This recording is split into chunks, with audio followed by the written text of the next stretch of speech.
Okay. Good morning. Good morning to the Roy Branson Legacy Sabbath School class. I'm Forrest Howe. I'm your host for today. Our leader is taking a well-deserved vacation, and we wish him the best today. Hope it doesn't get in too much rain. We are having rain and snow here. We had rain last night. It's supposed to come back again on Tuesday, but I guess Central and Northern California are really getting hammered. So remember those people in your thoughts and prayers. So anyway, let's see. And I guess because I'm both today, I'm going to lead out in several things here. So first of all, I want to start out giving a prayer and a passage from the book of Ecclesiastes. It's not a passage that we use too much in preaching, but here it is, Ecclesiastes 9, verse 7 to 10 in the Message version. And by the way, is everybody hearing me well? I did have some, can I hear, just give your thumbs up if you can hear me okay. Okay, good. Yeah, I had some trouble with my microphone recently, so anyway. Okay, seize life. Eat bread with gusto. Drink wine with a robust heart. Oh yes, God takes pleasure in your pleasure. Dress festively every morning. Don't skimp on colors and scarves. Relish life with a spouse you love. Each and every day of your precarious life. Each day is God's gift. It's all you get in exchange for the hard work of staying alive. Make the most of each one. Whatever turns up, grab it and do it, and heartily. This is your last and only chance at it, for there's neither work to do nor thoughts to think. In the company of the dead, where you're most certainly headed. Shall we bow our heads? Father, we ask you today to watch over our class, give us words to speak in season. We think of those in California and other places that are experiencing some real issues with rain and snow, loss of loved ones. So, and be with the people that plow the roads and rescue people from high water. Give them protection, we pray in your name. Amen. Okay. Again, good morning. That was from the Message version. I thought that was an interesting translation. Today, we're going to talk about suffering. And David asked me several weeks ago to discuss Bart Ehrman's book, God's Problem. And that's what I'm going to be doing today. But before I do that, I want to read from an article that came out in February by Lauren Seibold, who's the executive editor of Adventist Today. I just read that the death toll of the earthquake in Turkey and Syria is estimated to have passed 46,000. It may be more. I think it's what, around 50,000 now? 46,000 people perish in a matter of minutes, or maybe they wished it were minutes. For some, it was days of suffering, dying of thirst or slow blood loss, limbs crushed, while no one could reach them. Most pastors I know are drawn to this sort of technical, philosophical theology. They love using Hebrew and Greek words. They love showing off their knowledge of stuff, the covenants, and using words like soteriology and exegesis and hermeneutics. Can you believe that most sermons in Protestant history have been composed largely at the level of this discourse? Perhaps we pastors have supposed that it was what we meant to be talked about, because that's what we were taught in school. The people I admire most are the long-suffering church attenders who have sat patiently and listened to such nonsense for hours of their lives, hoping that they'd get some meaning out of it. Of course, we pastors have trained them too. but I'm retired and no longer try to please you. I can say at least I have greatly diminished interest in philosophical theology. And now I can admit this. I'm having a hard time forgiving God for the endless suffering and death that's happening on this earth, while God does nothing. And nowhere in our current theological discourse am I hearing anything honestly about this. We are religionists. I'm sorry, I can say, while we religionists approach this topic, we respond in one of three ways. The first and most pernicious, it seems, is that we make excuses for God. God couldn't do anything about the earthquake, or worse, could have done something, but didn't. There was a time when I thought that the great controversy motif was a good explanation for why people suffer and die. I don't anymore. The story itself is largely mythological. It's not in scriptures as such. Prove me wrong. The passage used in Ezekiel 28 and Isaiah 14 are clearly about human figures, not heavenly ones. And you have to indulge in some serious contortionism to say they describe a proud heavenly angel who went to war with the omnipotent God and won, sort of. And so Elder Seibold goes on and talks about this issue with suffering here on earth, which is coincidentally our topic today. I have been following Bart Ehrman for over 15 years. I was introduced to him by a friend of mine who has a great interest in theology. One of the things I do like about Ehrman is he's not just philosophical, he's not just abstract, but he tries to bring his study into the real world. And that's what I like about his book, God's Problem. Just so that everybody knows, Ehrman is no longer a believer. The issue of suffering has made him question that. And the last I knew, he was still an unbeliever. However, he's not one of the four horsemen of the atheistic backfield, but rather he is very supportive and very kind to those who are still believers. So he realized it's a very real issue and really something that needs to be looked at. And so in my going over with him, and now I've lost something that I need. I came across Terry Gross's interview of Bart Ehrman in 2008. So this is 15 years ago. So you can see me looking around, and then, so I guess we'll just kind of go anyway. Okay, so I'm going to share screen now, and this is an interview with Terry Gross of Fresh Air. I think that's National Public Radio.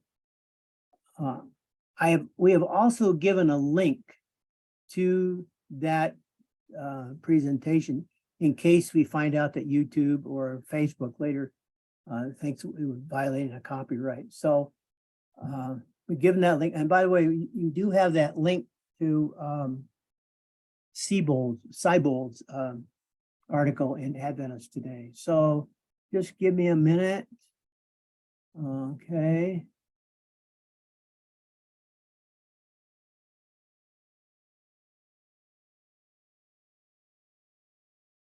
To religion and led you finally away from religion.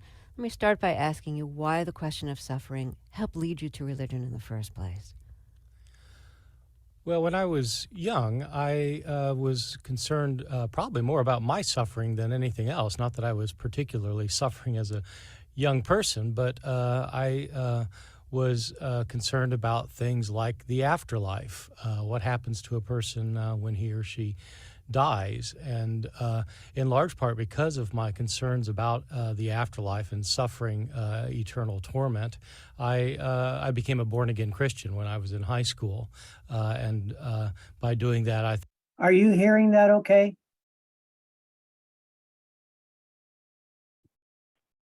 Yes. Okay. Yes. All right, thank you. Yes. All right. Yeah. Thought that I had ensured that, in fact, I would have a happily ever after. And so to that extent, suffering affected me. Although always from the time I was young, I was concerned about suffering in the world and wondered a little bit about how one could explain that. How did suffering finally lead you away from religion? Well, after my born-again experience, I became very committed as a evangelical Christian. I suppose for a number of years I was a fundamentalist. Went off to a fundamentalist Bible college and then to an evangelical college to complete my college education. I ended up going to a theological seminary, Princeton Theological Seminary, and was trained as a minister there. Over time, my theological views started changing away from the evangelical camp toward a more kind of liberal form of Christianity. But as I thought more about the world and tried to puzzle out how this world could be in the state that it is, I was increasingly concerned about the problem of suffering and how one can explain that there's suffering in the world if the world is supposedly controlled by a loving and powerful God. And it was the old problem that people have wrestled with for centuries. If God's all-powerful, he can obviously prevent suffering. And if he's loving, then he wants to prevent suffering, and yet they're suffering.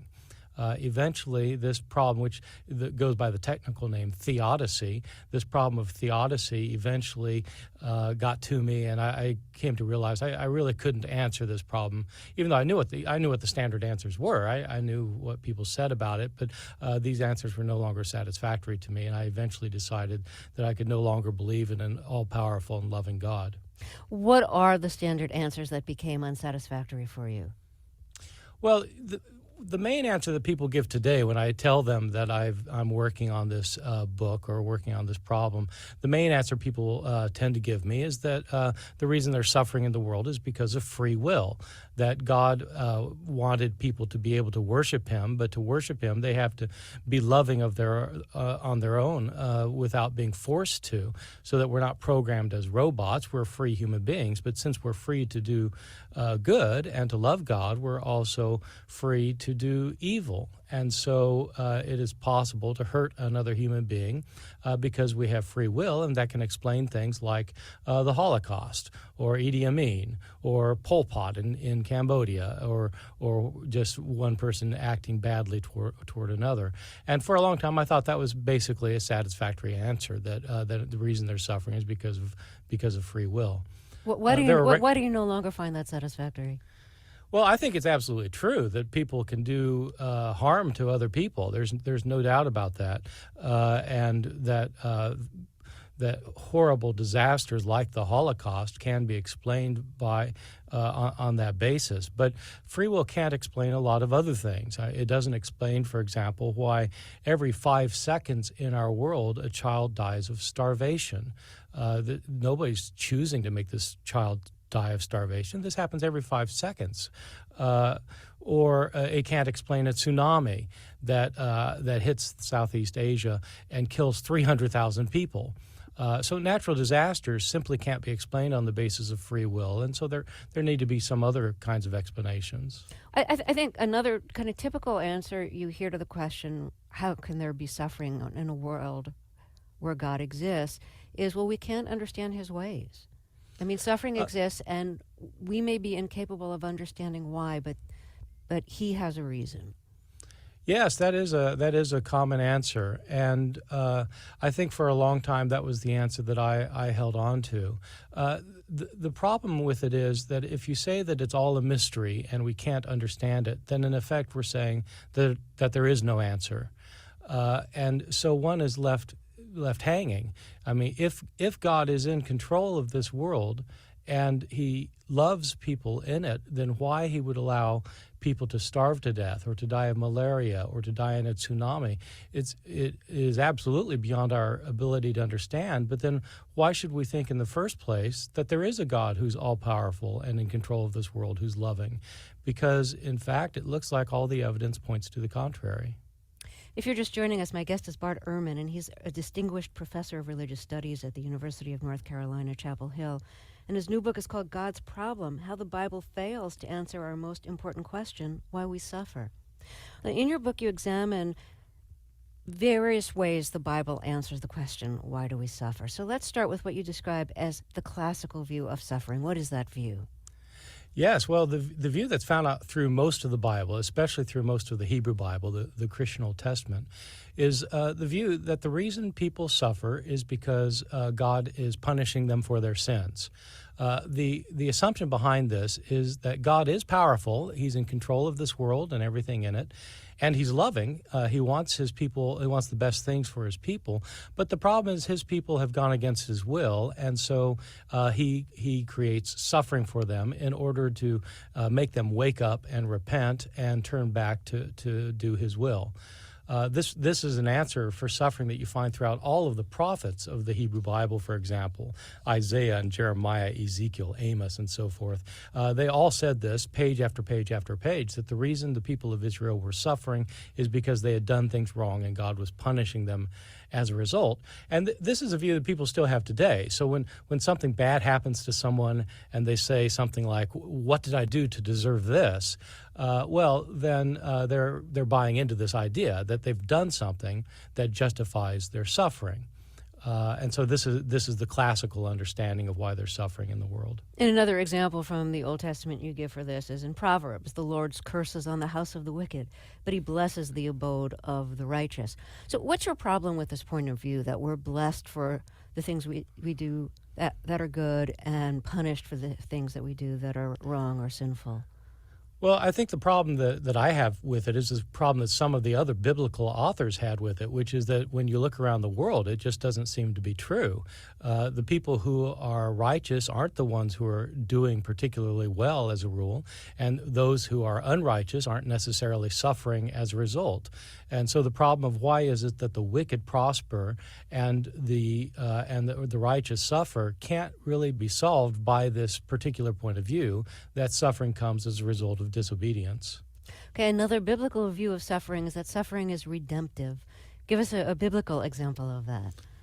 Well, we get it both in the Hebrew Bible and in the New Testament. In the Hebrew Bible, there's this terrific story in the book of Genesis of Joseph, who is one of the 12 sons of Jacob, who incurs his brother's jealousy, and they end up, they're quite jealous indeed. They sell him to slavery, and he becomes a slave in Egypt. And God is working behind the scenes so that the reason Joseph, as it turns out, has gone into slavery in Egypt is because God is going to use him in order to save the chosen people. At the end of the book of Genesis, Joseph has risen in power and become the right-hand man of Pharaoh, and as his right-hand man, he's able to solve problems that the country is facing, especially the problem of a worldwide famine. And his brothers, not knowing who he is, come to him for help, for relief of famine in their land, and he's able to save them from their suffering. And they're nervous about it because they realize they sold him into slavery so many years earlier, but he tells them not to worry about it because they meant it as an evil deed to him, but God meant it for good. And so God has redemptive purposes working behind the scenes in order to bring about the salvation of his people, in this case, the deliverance from a worldwide famine. This point of view is especially dominant, though, in the New Testament. The entire point of the Gospels and of the Apostle Paul is that somebody had to suffer for the sake of others, that these authors portray Jesus' crucifixion not as a miscarriage of justice or as a very bad thing that happened to Jesus because other people were exercising their free will. They portray it as a redemptive act, that by suffering, Jesus was able to pay the penalty for other people's sin and thereby bring about salvation. And so throughout the New Testament, we get this very strong message that suffering can be redemptive. So what's your problem with this? Well, I think it's absolutely true that in many cases there are instances when our own suffering brings about something good for us. I mean, there's often a silver lining behind the clouds, so to say. But a lot of times, I don't think suffering is redemptive at all, and that I think it can be rather cold-hearted to say that suffering is always redemptive. The person who's the middle-aged couple whose child gets killed in a car accident on the way to the prom, There's nothing redemptive about that.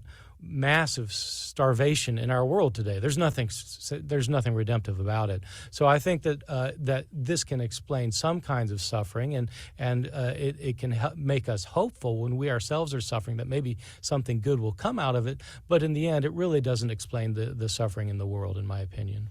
And I want to point out something that you mentioned in your book, which is that you understand how suffering can be redemptive. You had hepatitis as a child. You were sidelined from life for a while, and it led you to books, which led you to scholarship, which led you to your life.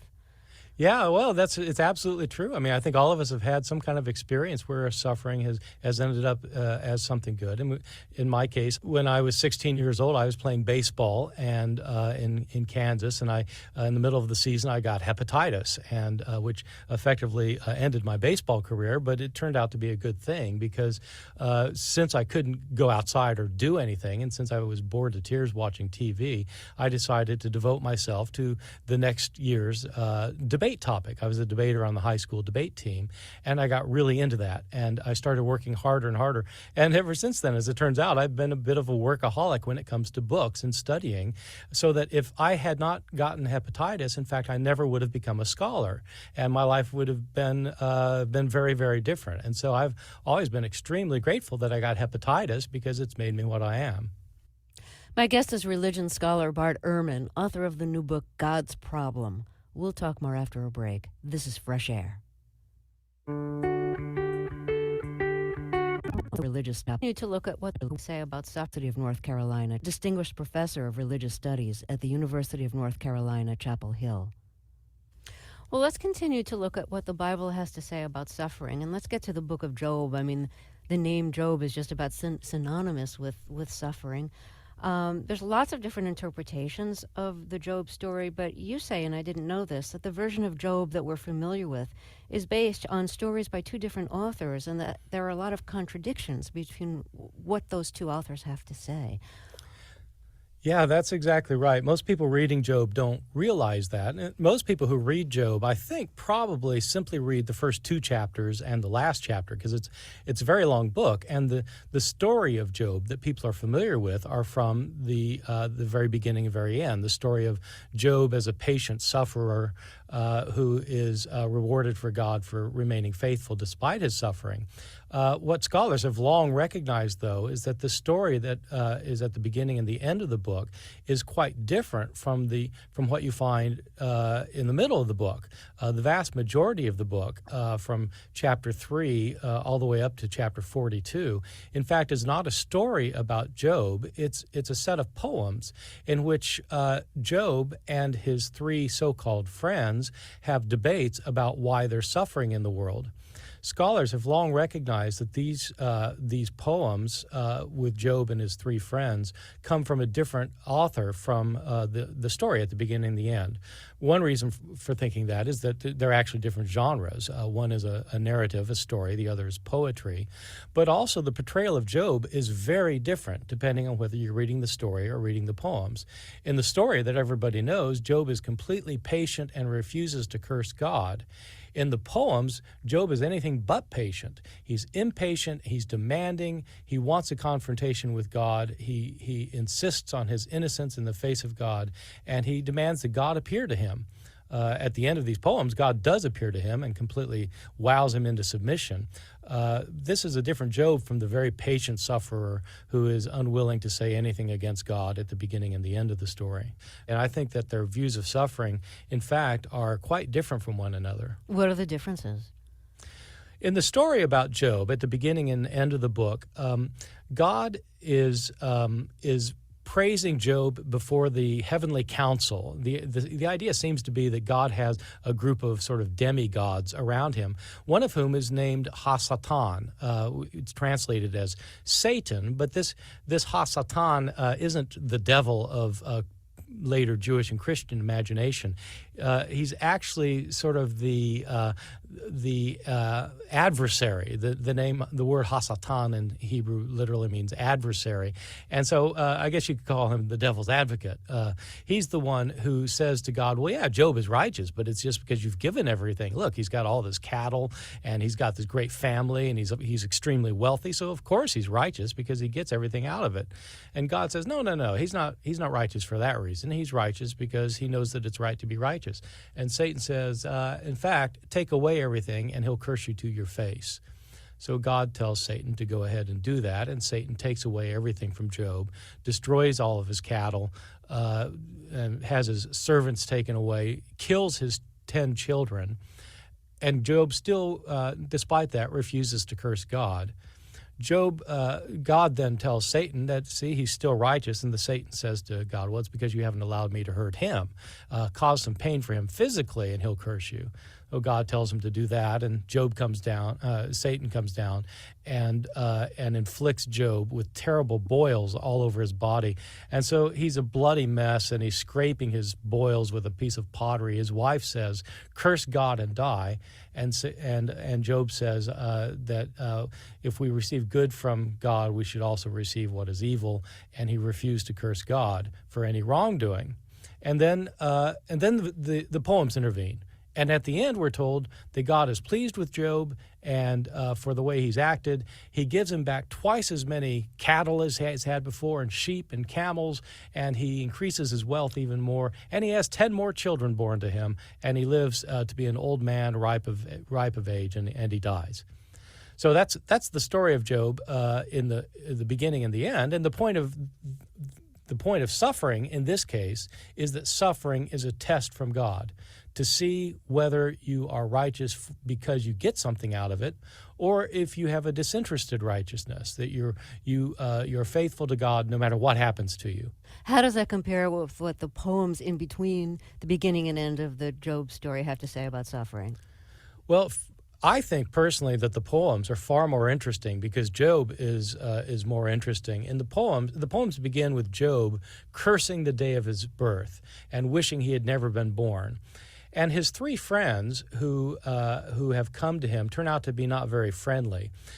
In turn, each one of them explains to Job that the reason he's suffering is because he's done something evil, and God is punishing him for it. So in other words, they have the classical view, the view of the prophets, that the reason they're suffering is because people do things wrong.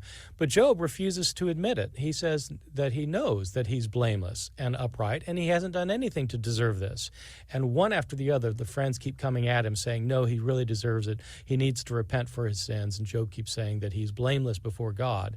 And at one point, finally, Job demands God to appear to him so that he can explain to God that he's blameless and take a stand on his own innocence and his own integrity. And then at the end of these poems, God actually does show up. But instead of explaining to Job why it is that this is happening to him, God instead overwhelms Job and silences him with his almighty power. And he asks Job, where were you when I laid the foundations of the earth? Who are you to accuse me of wrongdoing? You're a mere mortal, and I'm God Almighty. And in effect, what God does is he squishes Job with his thumb, since God is almighty and Job is just a peon. And Job then, despite the fact that he's blameless and innocent, repents in dust and ashes before the almighty power of God. So it's a very powerful and moving set of poems, these chapters in the middle of Job. But one comes away wondering, well, what then is the answer to suffering? It's not that it's a test, because the test is in the story part of Job and not in the poems. And Job was innocent, and so he suffers anyway. And when he demands that when he asks God to explain himself, why he's allowing him to suffer, God refuses to answer. And so the answer to Job seems to be that there is no answer and that you shouldn't even ask, that by asking God why this is happening to you, you're in fact infringing on God's omnipotent rights. Bart Ehrman will talk more about how the Bible explains suffering in the second half of the show. His new book is called God's Problem.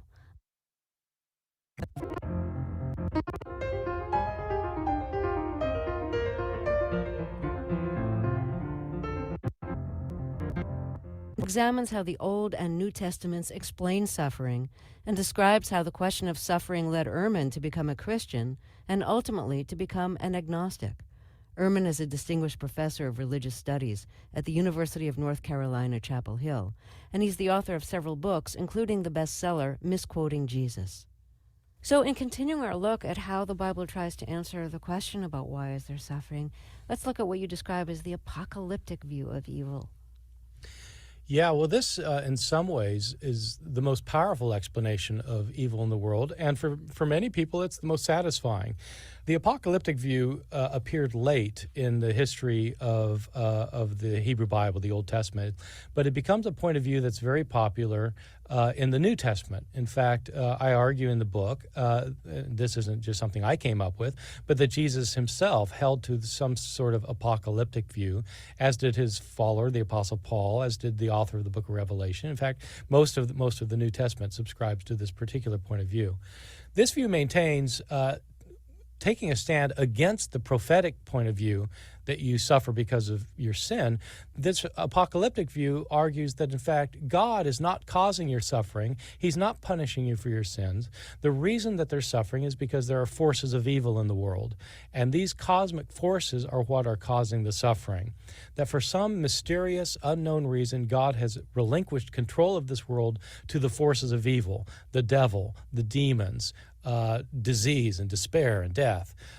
And these forces are creating havoc on the earth. But according to this apocalyptic worldview, God was soon going to intervene in history and overthrow the forces of evil and bring in a good kingdom on earth, where there'd be no more pain, no more misery, no more suffering. There'd be a utopian-like existence. These apocalypticists who held this point of view, moreover, thought that this coming end of this evil age was imminent.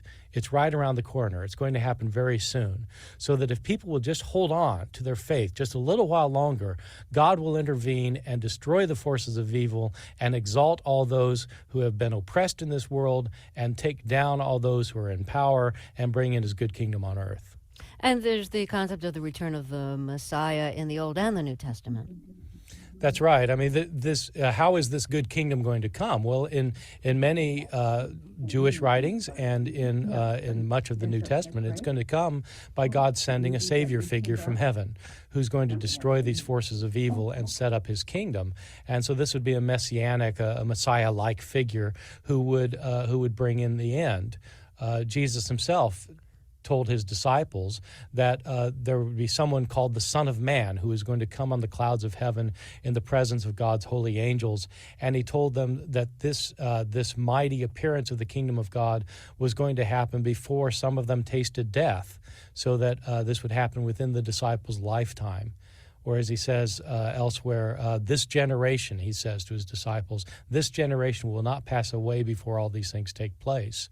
So Jesus himself seems to have anticipated that this end of the evil age was imminent right around the corner. Well, a lot of people still believe this.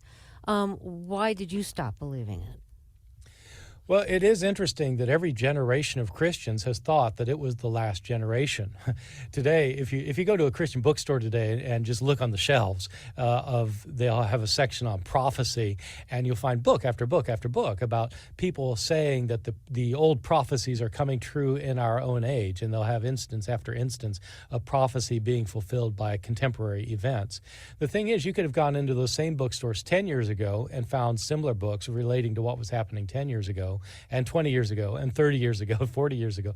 And in fact, every generation has thought that what was happening in its own day showed that the end was imminent. Well, after a while, I started realizing that, people have always been saying this, and it's never happened. The one thing that everyone has had in common who said that it's going to happen right away is that every one of them has been wrong.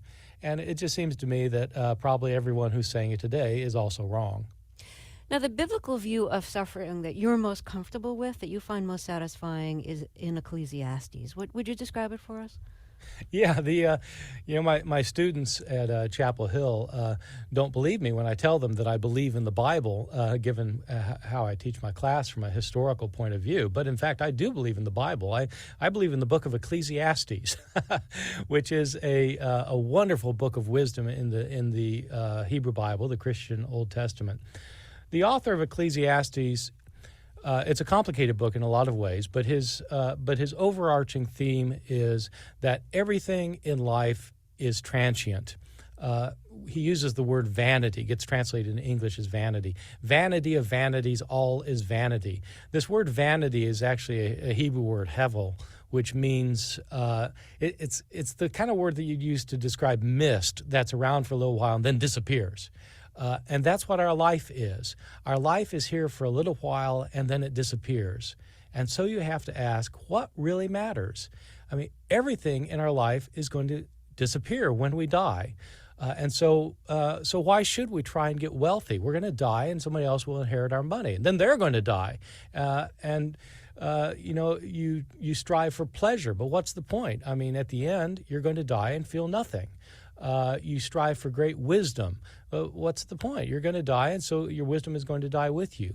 Everything and everybody is going to cease to exist, and that ought to affect how you live your life. Now, the author of Ecclesiastes did not become suicidal when he came to this conclusion, as some people think he should have. In fact, quite the contrary. His view was that this life is all we have, and since it's all we have, we should live it to the utmost. We should get everything we can out of life and enjoy life as much as we can. We should eat and drink and enjoy our work and have good friends and live life to its fullest because this is all there is. And that's your view, that live life to its fullest. But also, you say your view is, help people as much as you can, do good as much as you can, because this is all there is. That's right. I think that we should all live life to its fullest. But there are so many people in the world who are suffering so horribly that we can't really enjoy these things without doing our best to help others who are in need. One needs to have a life that's devoted to the service of others and not simply a self-centered life. So I think we should all live life to its fullest as much as we can, but we also ought to work in order to relieve the suffering of others so that they too can live life to its fullest. You say in your book, God's Suffering, that you left Christianity and you no longer consider yourself a Christian, largely because of this question of suffering, that you found nothing in the Bible that really explained why suffering exists. And Ecclesiastes doesn't explain why suffering exists. It just describes how to live in the face of it. That's right, yeah. So, was there a kind of revelatory moment? Was there a moment that became the dividing line between you being and not being a Christian? Like some kind of revelation, some kind of experience that you had where you thought, okay, it's over now? For me, it was a very long process that actually began in the mid-1980s when I was teaching at Rutgers University. I was asked to teach a class called The Problem of Suffering in the Biblical Traditions. This is when I first started thinking seriously about the problem of suffering because I had to teach it to this class. And I had a good class. They were smart kids who were interesting. They tended to be sort of white, middle, upper class kids from New Jersey. And I found it difficult in this class to get the students to understand that there was a problem of suffering. They didn't see what the problem was. And so this was during one of the Ethiopian famines in the 80s. And I remember I used to resort to bringing pictures from the New York Times of women who were starving to death with children at their breasts also starving to death and pointing these out to the students and saying, look, this is a problem. How does one explain this? This started me thinking, and I spent 20 years thinking about it. And over time, I became less and less satisfied with any answers that I could find in the Bible or in the writings of modern philosophers or in modern religious thinkers. I finally came to a point where I came to realize that it's an unanswerable question why they're suffering if there's a good God who's in control of this world. My guest is religion scholar Bart Ehrman, author of the new book, God's Problem. We'll talk more after a break. This is Fresh Air.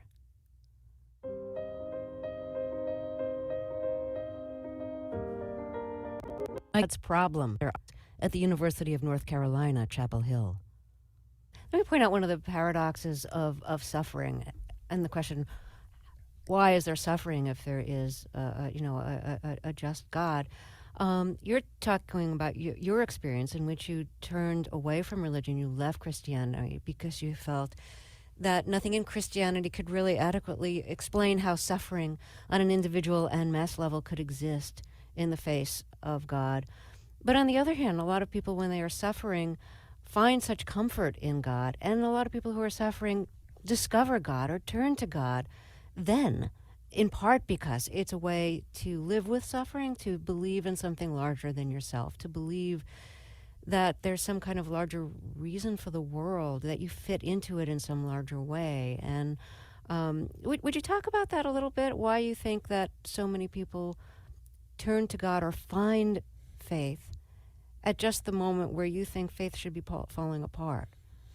Well, that's absolutely true, and I don't want to minimize this at all, because, in fact, many people who are suffering find great solace in their faith, and many people turn to God precisely when they're suffering, because they generally want to think that there must be some meaning behind this, and they're hopeful that in fact there is meaning behind it. And I don't want to undercut that at all, and I certainly don't want to try and convince people that they should become agnostics the way that I became an agnostic.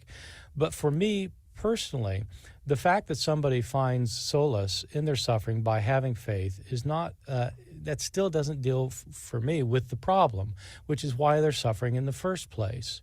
And I, despite knowing all the answers that people typically give, I simply don't think there is a good answer to it. That if there's a good God who could stop somebody from suffering, why God doesn't do it? Well, that leads me to another question. Did you ever consider a different religion or a different type of Christianity that wasn't about an interventive God who you communicated with directly and who you petitioned for things through prayer? Do you know what I mean? Yeah. I certainly did consider other religions and have thought a lot about other religions. And a lot of religions actually deal with suffering better than in my opinion, the traditional Christianity does. I think it's very hard for me to imagine myself becoming enthusiastic about joining any particular religion, because I think all religions have fundamental problems with them. I have a lot of friends who point out to me that Buddhism, for example, is a religion that handles suffering in a very different way from the way that the Christian religion deals with suffering, and I have no doubt that that's absolutely true.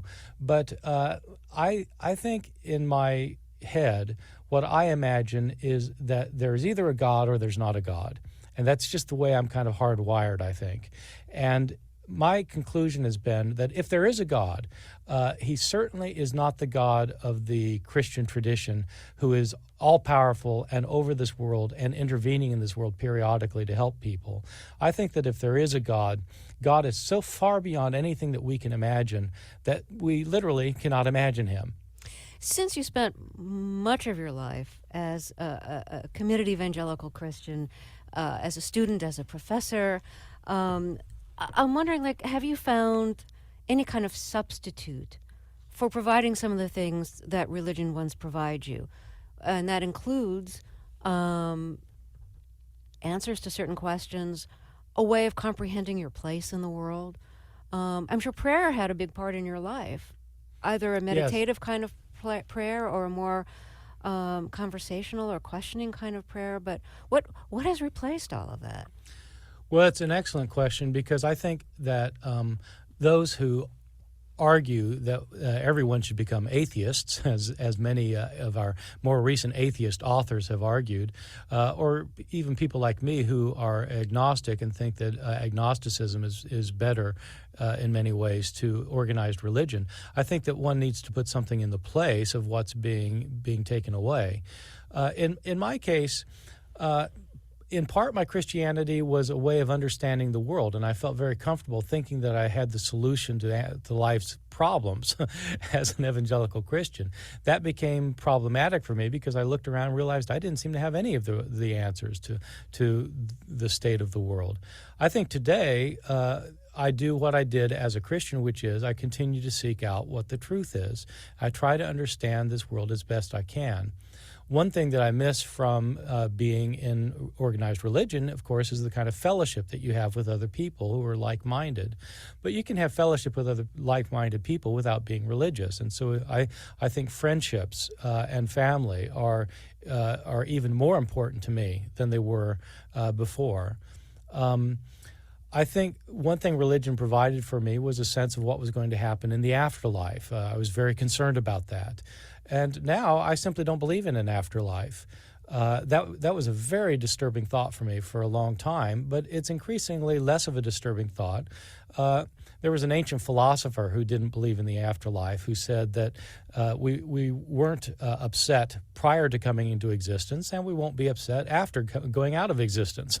And that so we don't need to worry about it because it's not something that you can control, and it's not something that needs to be a fearsome prospect because we simply won't exist anymore.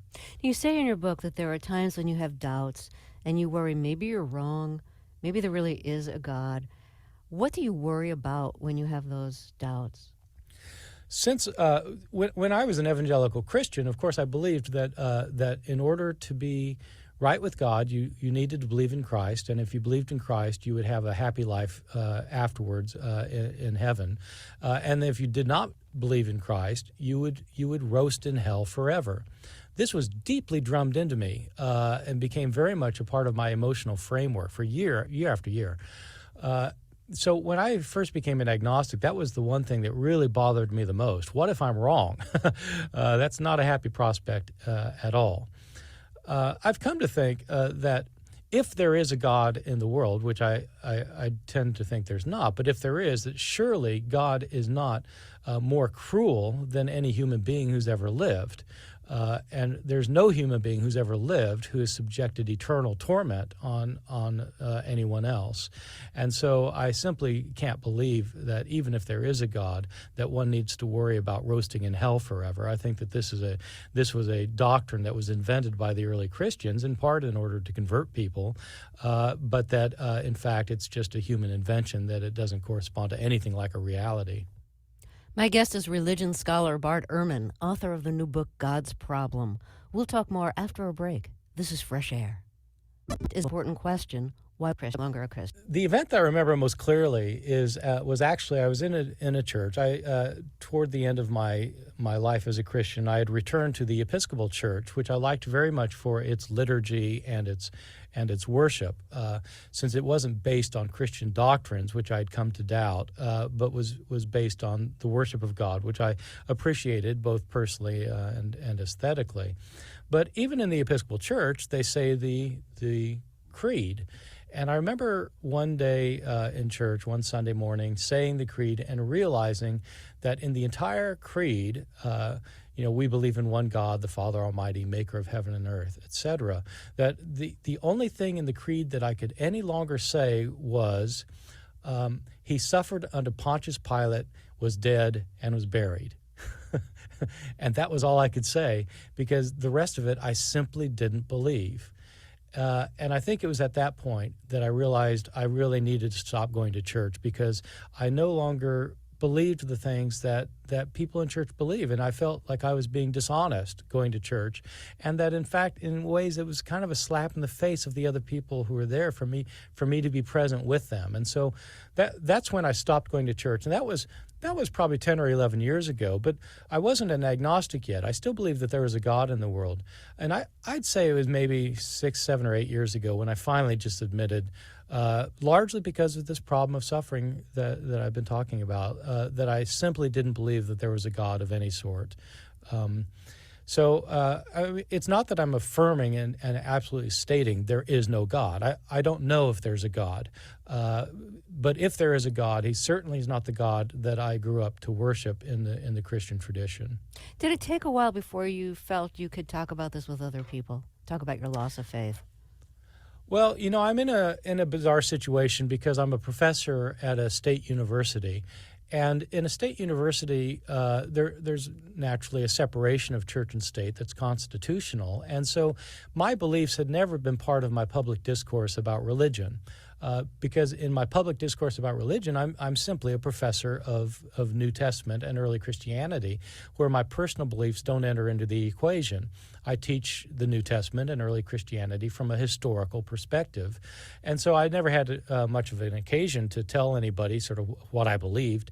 And my colleagues, this sounds strange to people who aren't in this world, but my colleagues in the Department of Religious Studies, I've been in this department for 19 years, and to the best of my knowledge, I've never, ever had a discussion about personal religion with any one of them because it's simply something we don't talk about. We don't talk about our personal religious beliefs. We talk about the study of religion. And we have people who study Hinduism and Islam and Buddhism and Judaism and Christianity and all sorts of things. And we talk about what we study, but we don't talk about our personal beliefs. And so I really didn't have much of a context to talk about my personal beliefs except among friends and family.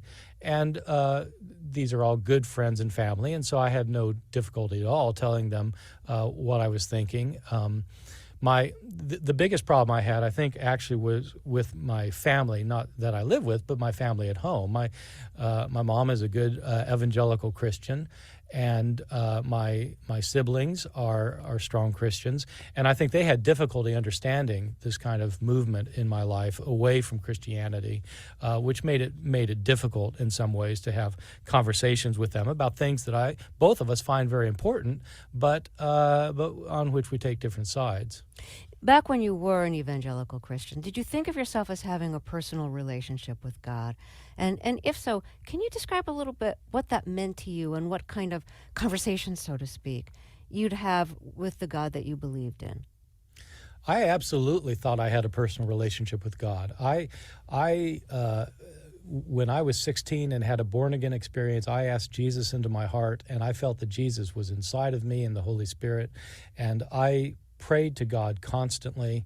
I would literally spend hours in prayer on my knees and would talk to God throughout the day. So we were on a first name basis, and so I absolutely felt close with God. And looking back on that, I think there are probably some psychological explanations for it that I haven't gotten to the bottom of yet.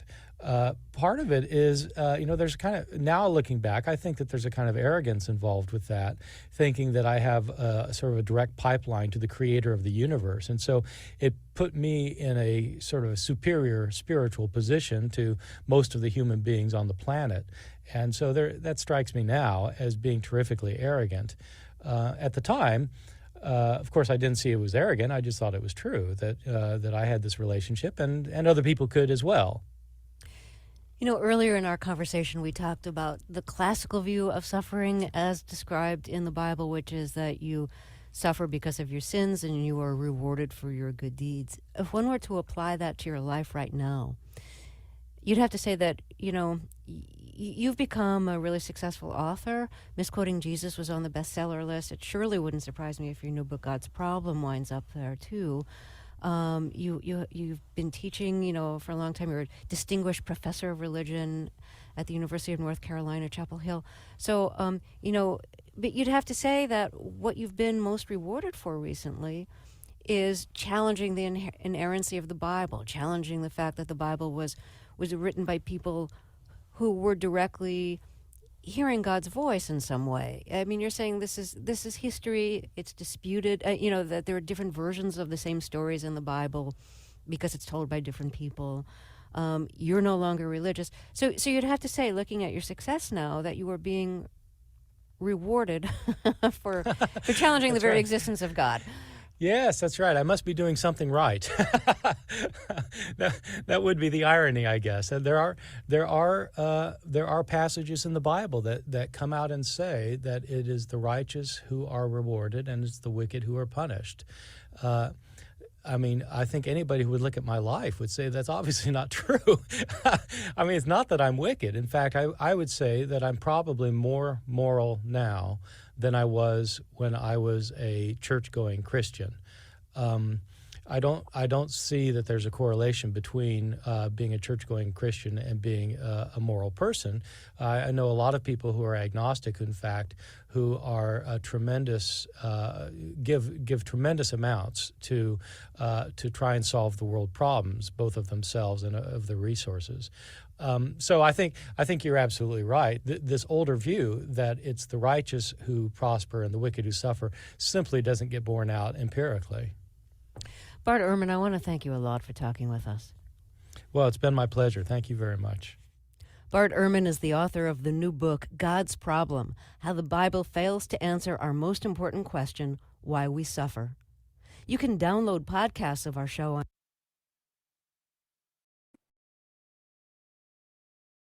Okay, I'm back. Monty? Yes, I am here. All right, I'm gonna make you a co-host again.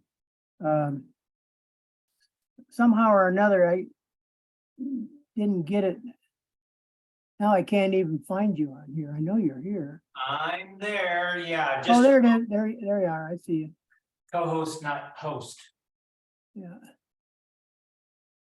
Yeah, making you a co-host. Okay. All right. It is now what, 11:26. Why don't we take a break now for 10 minutes and come back at 11:40? Would that be right? Yeah, 11:40. 11:40. Yes. Yeah, let's do that. 11:40, and then in the meantime, be raising your hands, and Sheriff Butler will be inscribing your name. And so let's take that break now. Okay, and then I'm gonna pause this. Okay, we're back, and I'm gonna turn it over to Sheriff Butler. Sheriff? Okay. Forrest, thank you very much for that presentation. I really enjoyed that. Before we get started in question and answer, I just want to remind people about our little structure. One question per time in line, and certainly welcoming one brief comment as a preliminary to your question. If you have a longer comment that you'd like to share with the group, I suggest contacting David and arranging to have your own weekend Sabbath where you're the presenter. We'd like to hear from you. I'm going to go back and forth between men and women in general, if we have that opportunity. And so with those preliminaries, I am going to bring David on, and then I have Rod Corker who will follow. David, you're on. Hi, Forrest. I didn't quite catch who the person was who wrote the letter that you read from at the beginning of your presentation today. I gathered that it's a former Adventist who No. had problems with God and human suffering. And I felt sorry for the individual, whoever that is, because I felt like that was one of the advantages of Adventism, that we understand, when we understand something about the great controversy, a lot of these concerns about God and human suffering are resolved, it seems to me. Now maybe that's superficial, but for him to just reject out of sight Ezekiel 28 and Isaiah 14, where it specifies Lucifer by name, and not even to mention Job, shows that he really hadn't thought through what one learns as an Adventist growing up. And then furthermore, I had what I had learned about the great controversy between Christ and Satan reaffirmed by taking a class from Paul Huback at Loma University when I was coming up. So the idea of Satan and making a choice to do his will for some of the suffering that you incur, and natural causes from a sinful planet, also ultimately caused by Satan. These are major factors in our understanding about why suffering is allowed to occur now, knowing that there will be a just result in the new heaven and the new earth. And so I think that the Adventist view is actually pretty close to the one that Ehrman suggested through what he called the apocalyptic approach. And that sounded pretty close to what I've understood.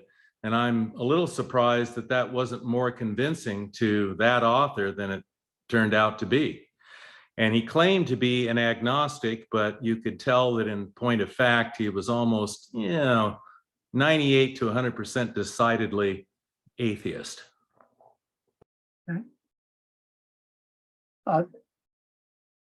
Just to respond to that first one, that the letter, it wasn't a letter, it was an article in Adventist Today written by the editor of Adventist Today. And that's who wrote that. So I think he's he's a retired pastor. I think he pretty well knows the Adventist view, and he just feels it's not adequate from what I read there. So anyway, but you are right about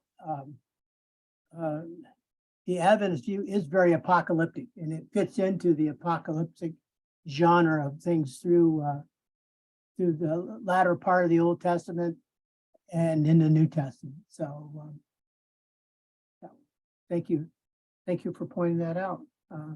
And I'm going to say, and I think the last one was regarding Ehrman, who said he's an agnostic. Yeah, I think I would agree with you, and that's where I part company with him a little bit. Well, more than a little bit. He kind of goes the way of saying, I'm not even sure there's a God. So, but I do admire him in the sense he's not antagonistic toward believers. His wife is a believer, and he's got several believing colleagues at other institutions. So he's not like Dawkins or Dennett or Hitchens or Harris. So I'm glad for that. Yeah, and I agree. And I think he if anyone could be objective about teaching Christianity without actually being a Christian, it's probably he. Yeah. Yeah, and I will just be technical here with you, David, not to minimize. He says he's a Bible scholar. He's not a Christian scholar. So he would make a distinction there. But yeah, so anyway, okay. Thank you. All right, Rod.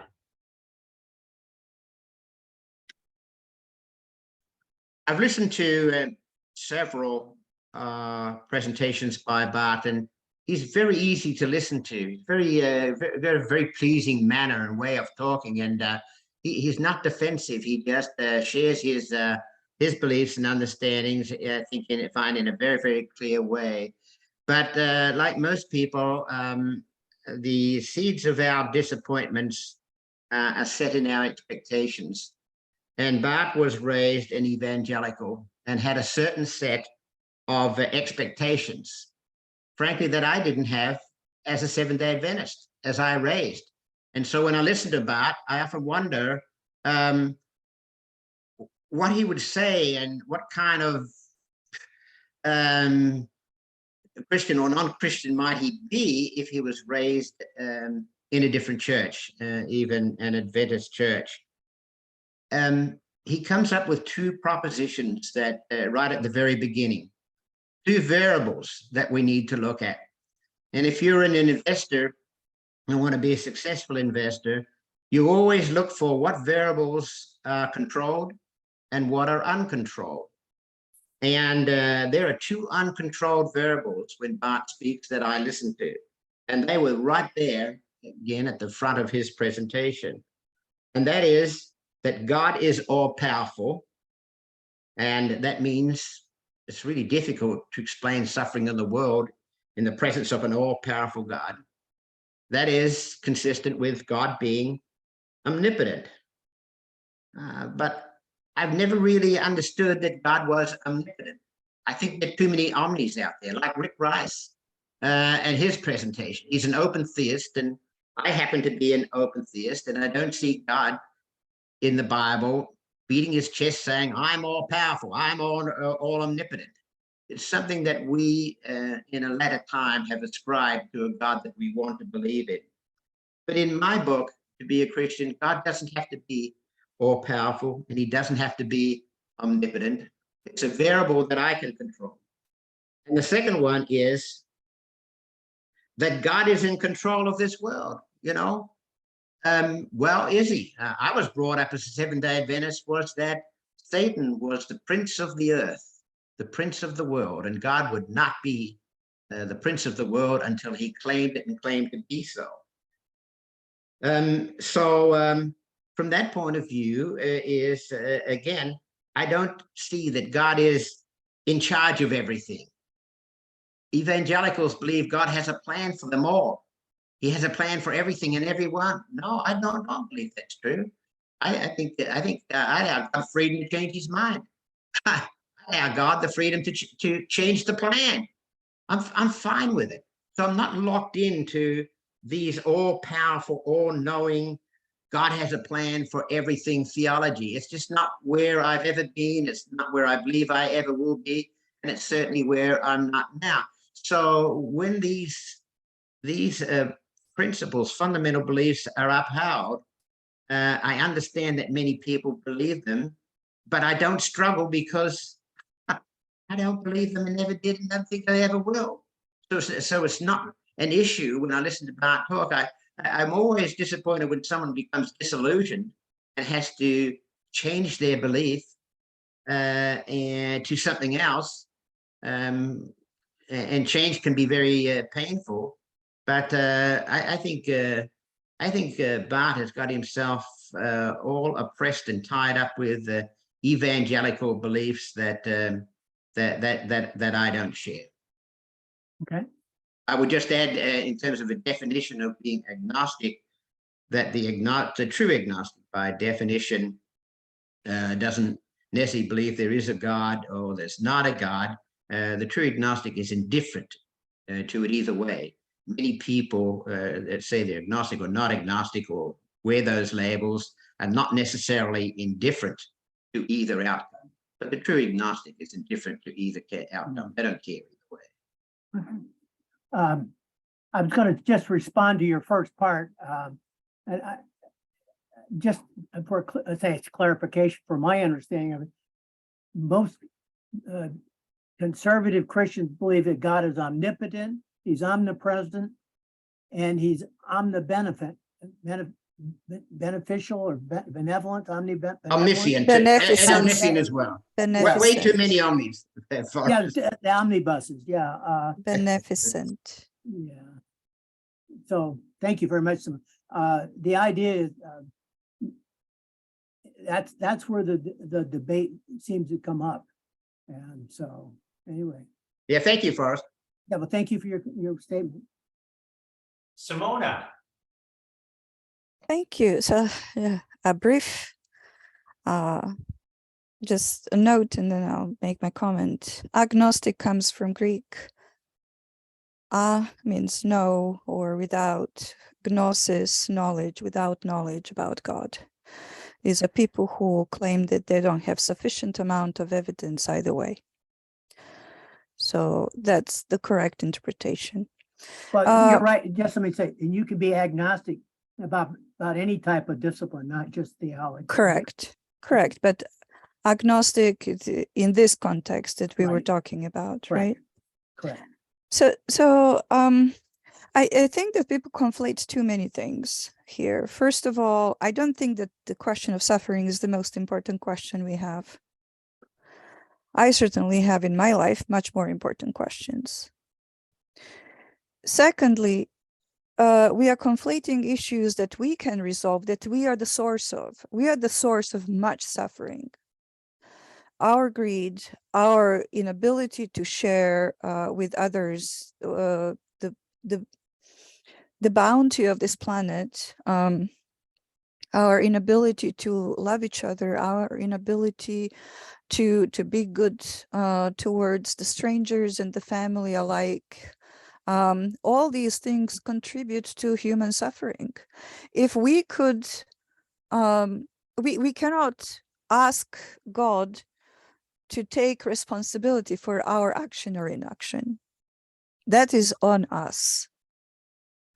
And I think that at least 80% of all suffering in the world would disappear if we became better human beings. So, secondly, when it comes to the issue of suffering in areas where we have no control, like earthquakes, for example, or something like that, then, we can ask, okay, why did this happen? And, that's something we can talk about. There are all kinds of possible answers to that question. But again, I don't see that this question of suffering is the most important question that we are facing. There are other questions that I think are more important. Would you expand on that a little bit, Simona, if you don't mind? Sure. I think, questions of our purpose, why we are here. For me personally, I think it's much more important question that we as human beings should probably consider the possibility that we are here to become the best human beings we possibly can be. And that we are humans with choices in this respect. So if we believe in God of love, then we should be loving.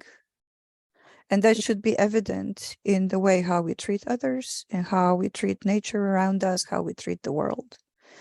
So I think that is much more important question than the question of suffering, at least in my mind. Mhm. All right, thank you. Thank you for drawing that out broader. Thank you very much for that. Any reaction to that, Forrest, that you want to share before? Well, I would just say, I don't think I am on the same page with her in regards to that. I see suffering probably as premier, especially a child dying every 5 seconds bothers me more than tsunamis. Yeah, but the Anyway. child's dying every 5 seconds because of contamination of water. This is our problem. We have the technology, we have the way to supply clean water to every human being on the planet, but we are not doing it because it's not profitable. We have put money ahead of benefit of the humanity. And so there are lots of questions. There's lots of suffering, suffering from diseases that we can cure, but we are not willing to invest in the cures, or we're not willing to give cures free. We want to get money. I mean, I'm just looking at some recent new medications, $500,000 for a dose. I'm sorry, that's lots of money to ask for to end suffering from an incurable disease at this point. And so I think there are lots of things that we as human beings can do to at least alleviate, if not completely remove, most of that suffering. There is no need for a child to die of hunger in the world of ours. There's plenty of food, as evidenced by lots of kids who are obese and overweight, and lots of adults who are obese and overweight. We don't have the distribution. We don't have the willingness to distribute equally, because there is always somebody who wants more. And I think the greed is, a big issue that we should, consider as a problem. Yeah, well, thank you. And by the way, you'd be happy to know that in Dr. Ehrman's book, he does mention this issue of defense spending as opposed to starvation and malaria and other diseases. If we maybe didn't have a couple aircraft carriers, we could do a lot with that money instead. So he would agree with you. Thank you, Simona. Thank you very much. Thank you. So I'm next in the queue, been there for a while, and then we've got George, Arthur, and Peter is the current lineup that I have. I want to address in a way, I want to respond to Simona, and then I have a question, and my question is for Forrest and or Rod. My response to what Simona just said is that I do think there are other more important questions, and yet for me, the key question in terms of my faith in God, suffering is the key question. In terms of living, I would agree with Simona that there's many others, but for me personally, the issue of suffering in the world and its implications is the key one to my belief in faith. Okay. So my question has to do with Rod was talking about the Adventist perspective and how and God not being all powerful, and how that was a problem probably with the argument that our presenter was talking about. And yet we say not all powerful, but at some point in time, God then exercises all powerful and creates does away with the devil, deals with the devil, and then we have a heaven. At least that's what many people believe. And so there's either all powerful or not all powerful, or maybe you don't have a heaven and things only get better here on earth as people work to make it better, not God intervening. So for me, the apocalyptic doesn't work. It's not a satisfactory answer, and that's what I heard in the presentation. So I'm just wondering what you, Forrest, or what Rod would say to that, because Rod seemed to have some definite thoughts on that. Well, let me wander a little bit here, because I need to be thinking of a good answer. So if I can just pontificate a little bit. The apocalyptic view came to prominence at about the 2nd century BCE. And the idea actually comes from probably the Persians. They're two gods who are constantly battling. But you can even go further back into Ugaritic texts and Mesopotamia, and you have these combat myths of God battling one another. Now, the Hebrews were at a disadvantage because they only had one God. So what did they do? They expanded the role of the Satan to battle God, and that's where we are. And I really think that is the New Testament. If you look at all this casting out of demons and Jesus in the wilderness, you think, especially the book of Revelation, the apocalyptic view is dominant. And I think by and large in Adventism, that is the Adventist view, the concept of the great controversy is very apocalyptic, of a good God versus the devil. Of course, we don't say that Lucifer is equal to God, but for all practical purposes, he is. So now that I've wandered all out there, bring me back in. I'll throw in a couple of thoughts. Oh, go ahead. Yeah. I was just musing when Simona was talking, and I think God has every right to think humans do better, clean water, dirty water. You've got resources. I've given you so many resources. And so from that point of view, God could be critical of the human effort to date when it comes to suffering. But the way that I think about it, it comes down to two alternatives. Either God won't relieve suffering, or he can't. I don't see any other options. It's very uncomfortable for me to believe in that God won't. He can, but he won't. I can't worship a God that is positioned that way. So I have to accept the remaining alternative, and that is God can't. Right now, he can't. Otherwise, he would. Out of his love, he would.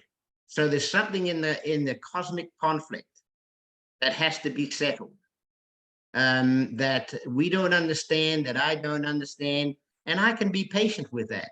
It's not my battle. It's not my fight. But I recognize it's there, and most Christians recognize that it's there. And so I can live with right now, for whatever reason I don't understand, in the universe, God can't. Oh, so it's not that God can't. Well, you say God won't, you're not accepting that. But you're also saying it's not that God can't, but God can't now. Yes, that God can't now, because it's like in the fullness of time, you know. Well, how much is that? There's something that is going on in the initial conflict that we are caught up in, that we are not, the information is not fully shared with us. We don't know, but the only way that I can settle on it is that that right now, in this where we are in this stage of history, is that God can't. But frankly, my mind also has other dimensions to there, because I don't believe, as you've heard me say before, that God is a solo practitioner. God comes from a place where there is a council, and there were divine councils. And who's talking to who, and who's listening? Who listens and who talks? Where is the power? Is the power in an individual or in some council, you know, of divine council 7 or 12 or whatever, as has always existed on earth when life on earth was instituted? There was structure. And so those are things that I don't know. But in my vision of God in heaven, he is not by himself. Okay. All right. Thank you. So Monty, what is your reservation again? Or your Rod is looking for some event that's going to happen in the future. To me, that it's a continuation of the apocalyptic, and Yes, that's fair. Okay. Yeah. Right. So I just don't see. I have a hard time envisioning the transition, because to me the transition requires an all-powerful God that gets to call it one. Either God removes human freedom and forces everyone to do it his way, or is able to. Anyway, it takes an all-powerful God to fix it, and that's why I can't reconcile that with it not being fixed now. Yeah. See, if I have to give up the apocalyptic, that is the notion that Jesus or somebody is going to come back for us. If that's not true, then I have to step aside. Okay. I see no point in continuing as a Christian. Yeah, I think, Monty, a reservation that I have heard about the great controversy theme is, you know, we're supposed to be it's supposed to be a theater of the universe that things are portraying here. I guess that's response, and I'll confess, this is my feeling too, is what is taking so long? It seems like it should have been solved by now if that theory is accurate. So I have a reservation there. And I wonder, you know, why is it, are these people on these other planets, are they just daft or what? So yeah, and for me as a somewhat student of human development, being a social worker, that also feels a bit adolescent, because adolescents are the center of the universe, and to me the whole universe is looking at us seems a little adolescent. okay, all right, well, thank you, Monty, for your question. Okay, I've got George and then Arthur and then Peter. So George. Okay, very good, thank you. Is this I will not ask George? Is this George Tichy that I'm hearing? Yes, I guess so. Okay. Okay, Forrest, I will not ask a question to you, because you might say, I don't know, which will be a confession of being an agnostic. And I don't want you to confess anything to us today. Well, maybe I Well, should this is- confess that now before you ask a question, then I'll be confident. Exactly. No, I won't ask. Don't worry. No, Okay. comment. I don't have enough time for the whole thing that I have in mind, actually. This session hit a nerve right now because I have been thinking of these issues all my life. And I have to build a little bit on what Rod said, because he was right on it. There are so many questions that we have no answers.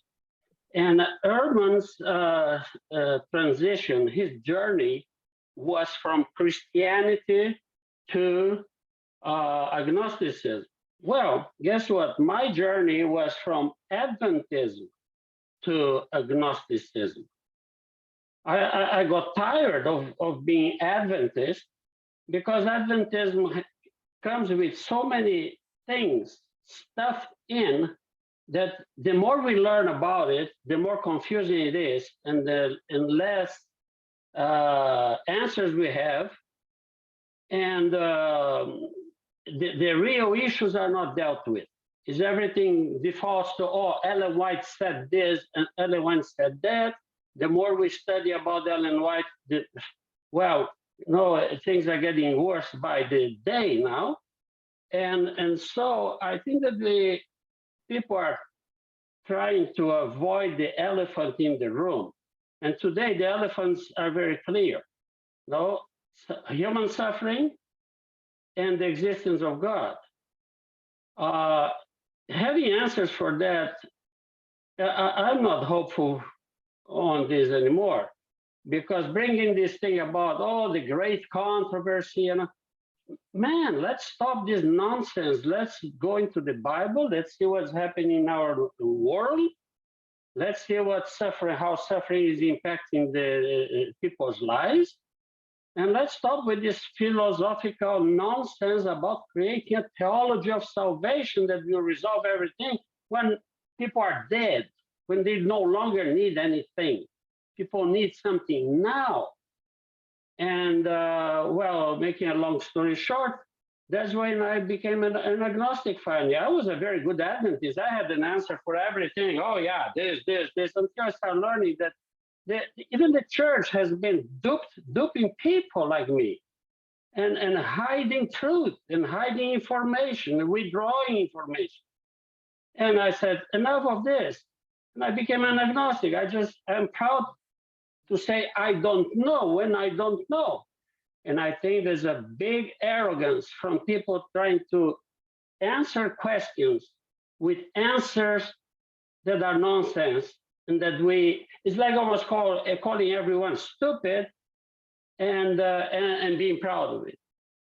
Sorry, I'm venting a little bit, because really these two issues are too important to be treated with just, oh, Ellen White said, or we think this, we think that, and God will be nice at the end. And no, we have a problem right now, and nobody has a solution. So that brings questions, and I don't have the answers either. Thank you. I would Yeah. just like to quickly uphold the big part of the discussion here that is missing is why I remain a Seventh-day Adventist Christian, why I remain a Christian. That has to be set aside, this discussion that we're having about agnosticism and suffering and why. Part of that why is that I would readily answer, not today, anytime, would be why I choose to be a Christian. Yeah. Rod, if I may, I quit. I quit this thing about I'm an Adventist. Yeah. I do not subscribe to the Well, Adventism anymore. Yes, I hear you, George. I hear you. Okay. I cannot subscribe to 1844 and all those heresies, so I quit. So I am no longer an Adventist. Okay. But I All right. love the Adventists here. Okay. All right, George, thank you for your candid statements. And I know there are others who would be very sympathetic to that. I would just have to say, like Ehrman says, even though he's not a evangelical Christian anymore, he still does a lot for people.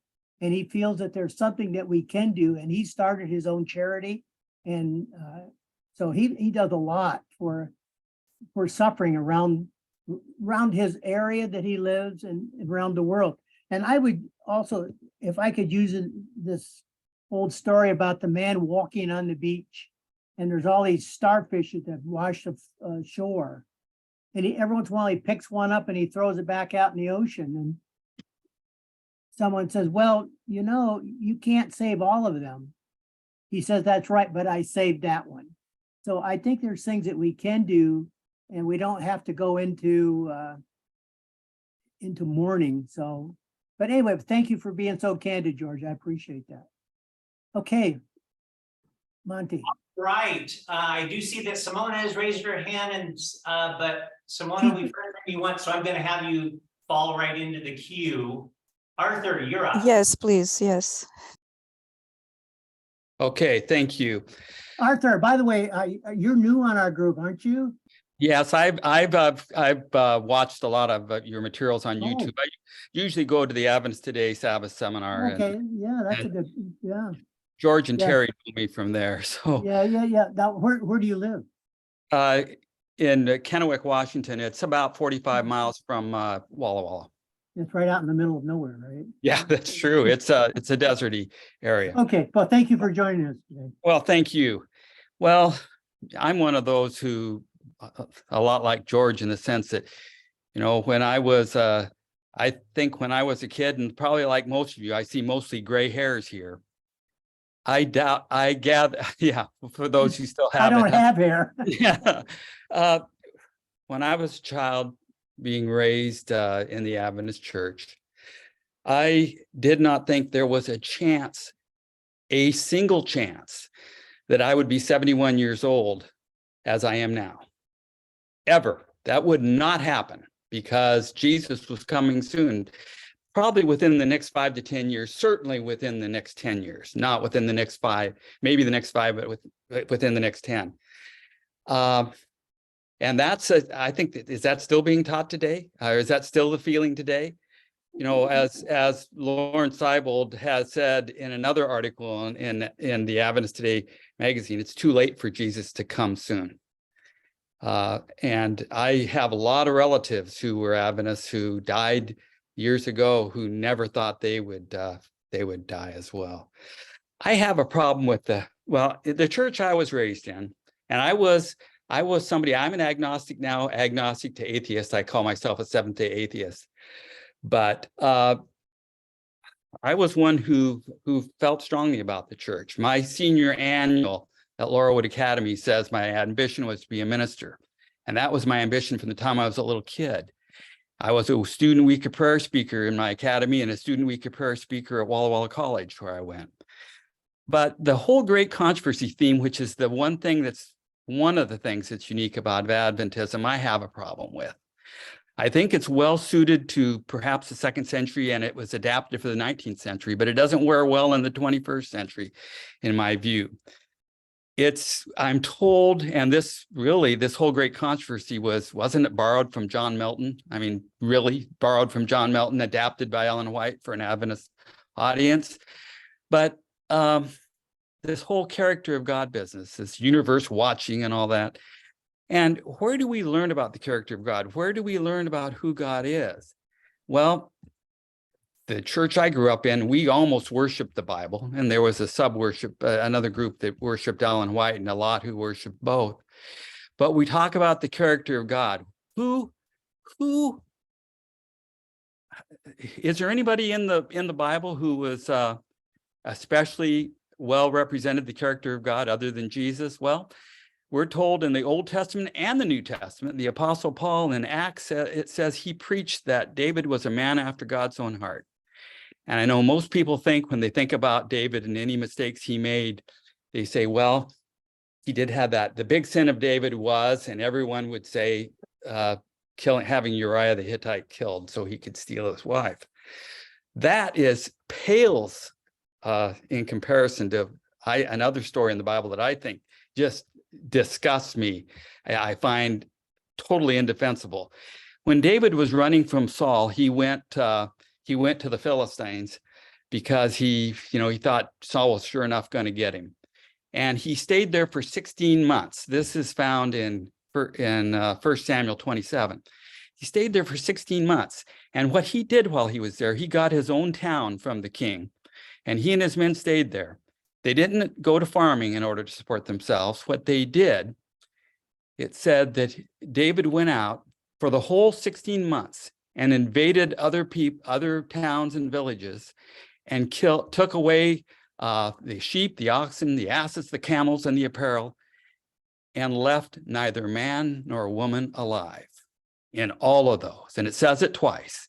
And David saved neither man nor woman alive to bring tidings to Gath, saying, lest they should tell on us, saying, so did David. So for 16 months, David is doing this, killing, slaughtering every man, woman, and child in every village and town he plundered. And we say this was a man after God's own heart. In what sense? I see when the Uriah the Hittite incident got brought to David's attention that he was caught, David repented. I find not a hint that he repented of this kind of outrageous conduct. If this is the character of God, well, I don't need to say any more about it, do I? Yeah, yeah, you raise a good point, and again, the Old Testament is full of these type of stories. I think the only exception to that would be Joseph, and it may be that we don't know everything about him, but at least from the record. And I think Christianity and Adventism specifically has seen Jesus as the best representative of the character of God. And I think that would still be our view today. And I was just looking at the chat, Ellen DeRico, she said, didn't Jesus come to earth to help us understand the character of God? Jesus was personal with human beings. He was here. He is a personal God. So, I think we would stand by that one, that Jesus was the best representation. That would be my response to you. And that's a good response. But when I read the Gospels and read about what we're told about Jesus anyway, I don't see the Christian church, including Adventism, really following what Jesus talked about. Christianity is about who Jesus was, not what he said, not what he taught, not what he did. I haven't run into anybody yet, ever, who said, I've read the Gospels. It's clear to me that I need to go out and sell everything I have and give it to the poor. That was one of the major teachings of Jesus. Nobody does that. Nobody even suggests we should. You need to be willing to do that, is what we say. If God really wanted you to.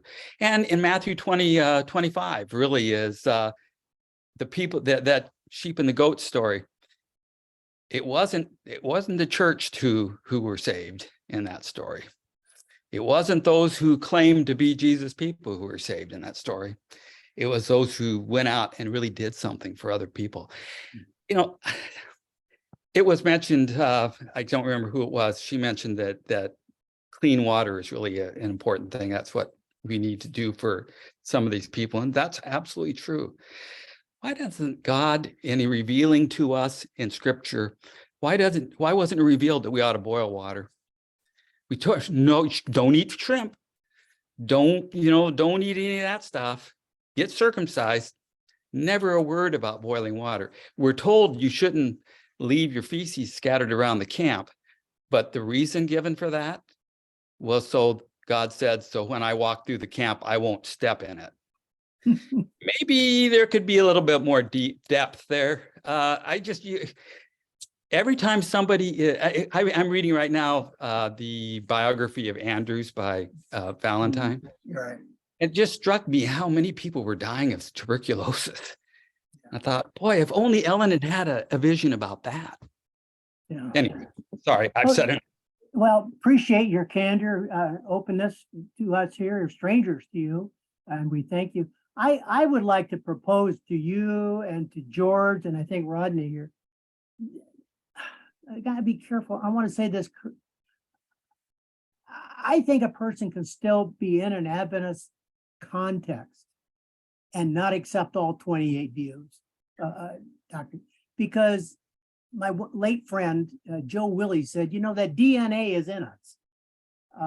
And so, you know, and even though I don't know George and I've never gone to him for psychiatric help or anything like that, you know, he's part of my community and you're part of my community because, you know, we trod the same path. So I think you can, and I think we have to be very careful about, well, when I was a young pastor, I had somebody that was not acting very well towards the church and we disfellowshipped him and I felt good about it. You know, I kept the camp pure. And so, but you know, you repent. What does it say? You sin in haste, or repent in leisure. So anyway, but thank you again, Arthur. And, Thank you. Okay, Monty, and back to you. Yes, Arthur, thank you very much and welcome. Glad to have you here. Appreciate your comments there. Peter. I have a question for Forrest, and also I have a comment about Bart's interview. Forrest, at the beginning of our meeting, you read some verses from Ecclesiastes, and what was in there was that we have to eat and drink and be merry because tomorrow we are going to die and we are going to disappear, any trace of us. And you left us with this. You didn't comment. You didn't make any comments about what do you believe, even about Bart's interview. Do you believe what he was saying here, or you don't believe? Because we need as a presenter to hear your point of view too. You want to answer now, or you want to answer after I finish the comment? Well, you give me a chance to get time to answer. If you ask me another question, go ahead, continue. No, I don't have another question. Oh, I think that. Well, I think my point is that there are areas that I agree with Ehrman. I do not agree 100% with him. I think that thing I like about him is his journey mirrors my journey in a large degree. And even though he's gone further than I would go, I have to appreciate his honesty. And I do think suffering is a major issue in understanding a God that traditionally believed in. I'm still working through that. And to me, the bigger issue than is there a God or isn't there a God? Is there a God that really cares and gets involved in the earth? And that's where my struggle goes. So maybe I've answered your question or not. I just think Ehrman's an honest individual searching for truth, and that's what we all need to be. Well, I was wondering what you are thinking, because as you know, the book of Ecclesiastes is not ending like that. We have to do, to eat and drink, and because we die, and that's it. You know that at the end of it, there is a different conclusion. Yeah, I know that, but I wasn't. We have to put it together with what you read. I wasn't doing a homily today, so, but thank you for pointing that out. I appreciate that. Okay. Thank you. Well, in regard to the arguments that Bart Ehrman was presenting in regard to his theory about theodicity, about the evil in the world, well, he was a good part of his time he spent on free will. And he concluded well that free will, it doesn't explain the whole thing. And I agree with him that it doesn't explain everything. So most of the evil, most of the bad things that happened to us, it happened because of our bad choices, but not everything. Another thing that he mentioned, but he didn't emphasize too much, was a problem of sin. And I believe the sin in the world, it's very, very important. He didn't emphasize that too much. The fact that the sin that entered in the world created an imbalance, created havoc, created a lot of problems. And Apostle Paul is mentioning in one of his epistles that Even the whole nature is suffering because of that. Even the nature, the animals, not only humans, are suffering because the sin entered in the world. Now, the question is are these two things, free will and sin, explaining everything in regard to the problem of evil? And I'll submit to you that in my view, it is not complete explanation. And I'm thinking about what Jesus answered when he was asked why he thought, how he explains that the Tower of Siloam fell and killed those people. And Jesus said, no, of course, it's not the problem of sin because he didn't sin and his parents didn't sin, and the sin was excluded. And we can exclude also logically the problem of free will because they didn't intend to commit suicide. Then I submit to you could be another cause, another factor that we have to add to this. What about the problem of accidents happening? I'm submitting this to you and we can discuss this. What about if God, now after sin entered in the world, is not micromanaging everything, any little detail that is happening around us? Could that happen? This is also mentioned in Matthew 24, talking about the end of the world. That even the natural disasters are going to happen. But we should not be scared of, because we have to know that this is going to happen. Well, I didn't hear anybody explaining why Jesus believed that this has to happen. Why was necessary to happen? I don't know that. Jesus said has to happen. And in regard to words mentioning that his Christianity, about he believes and he doesn't believe, and it's kind of a little bit confusing exactly about he believes and he doesn't believe. He mentioned that when he attended the Episcopalian church and he was reciting with the rest of the congregation the creed, he believed from the creed only that Jesus died and he was resurrected. But historically, he accepted the existence of Jesus. He didn't explain what other things in regard to his Jesus believed, because he believed that he performed miracles and he believed that he was the Son of God. I mean, this will change the whole equation. I have a good part of Bart's books, and I read them. And I appreciate his scholarship and his talent in writing. But I don't believe I don't believe in all his arguments, the way everything is explaining things.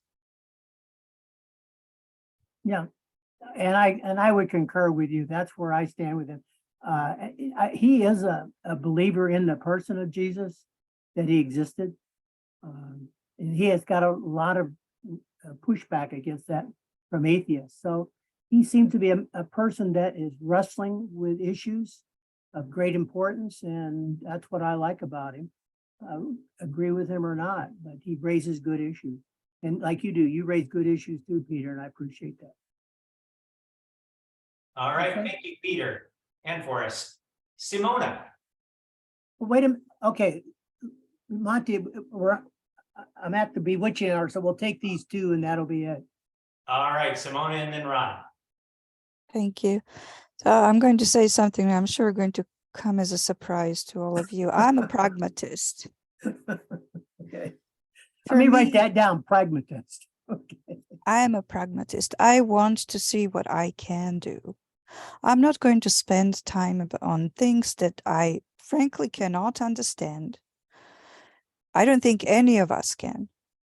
I think it's very arrogant of us to consider that we are capable of understanding all these things without information. We have no sufficient information for many of the questions that we are raising here. You know, I'm not bothered by future life. I'm bothered by now. What can I do today for people around me? What can I do today in my own life that's going to make me reflect the God of love? That's what I care about. All these other things are, you know, they're great philosophical discussions, but they're not taking us anywhere. At least they're not helping us in building our faith. And I think it's important to consider what are the things that really matter.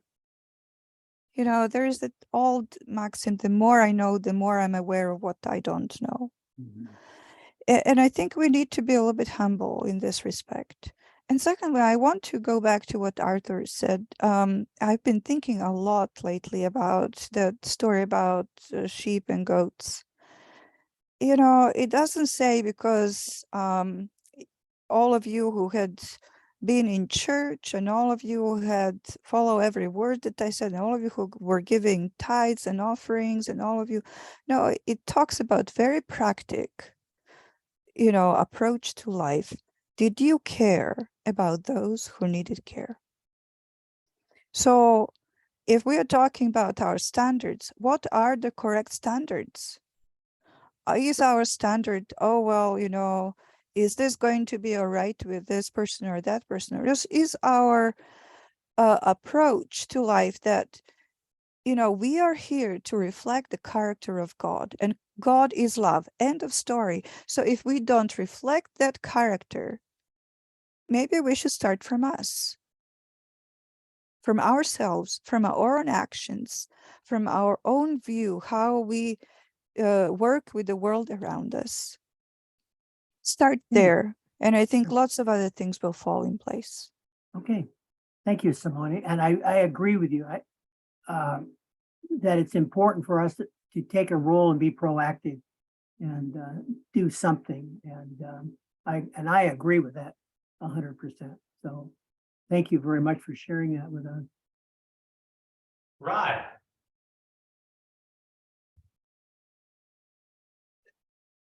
Yes, Simona, thank you for that perspective. I like to think I'm a pragmatist too. You've called me that in the past, and it's good to, at this point, to rally around that label. Secondly, Forrest, I agree with the comments that you made, and I certainly hope whatever anacronym you might live and dwell under and enjoy or apply to yourself, that you will always fellowship with the people that you grew up with, that you work with, that you fellowship with, that you talk to. And it's part of your heritage, and you get to decide. You get to decide that. But I would be sorry to see you leave and withdraw from the people that have upheld you and you've upheld for years. Yeah. It's life's journey should not end that way. Yeah. And I would probably include a few Australians in that as well.